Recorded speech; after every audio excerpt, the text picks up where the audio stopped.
Well, a little over a week, and the goatlings seem to be plump and healthy.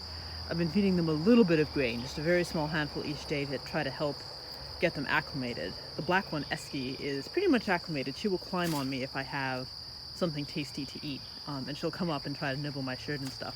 Artsy, the brown one, is still pretty jumpy and pretty timid. You really can't touch her yet. Obviously, I'm going to have to work on that a little bit more because eventually she is going to be a milk goat. And so she's going to have to get used to being restrained and being touched by humans. We have to get the ear tags out too, so I'm hoping that that doesn't set us back too far in getting her to trust us. One of the interesting things that I've noticed, doing a lot of research and reading, suggests that goats have major parasite issues if they eat too close to the ground in the area where they've stayed. And I've noticed that these two ladies really actually don't want to eat anything on the ground. So they've been in this paddock a week and they haven't really touched the violet, even though I can hand feed them violet and they seem to be okay with it. They have nibbled down anything, including the bitter dock here. They definitely chewed that down.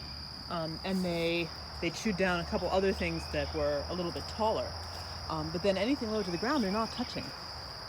So eventually I'm going to have them on rotational grazing, but while they're still getting used to us and learning to come to us, I've just been cutting lots of brush and putting it on this little feeder here that I made. And what I've noticed is that they do not actually want to eat anything once it is on the ground. So you can see they're really happy eating sort of above their heads.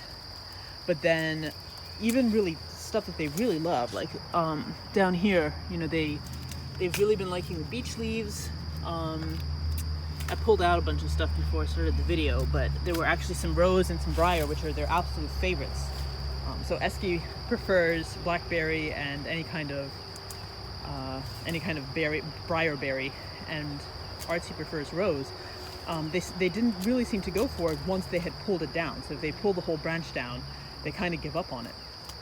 So that's been really interesting. They seem to have this instinctive desire to eat higher up, and like even above their heads. Like they'd rather do that than bend down.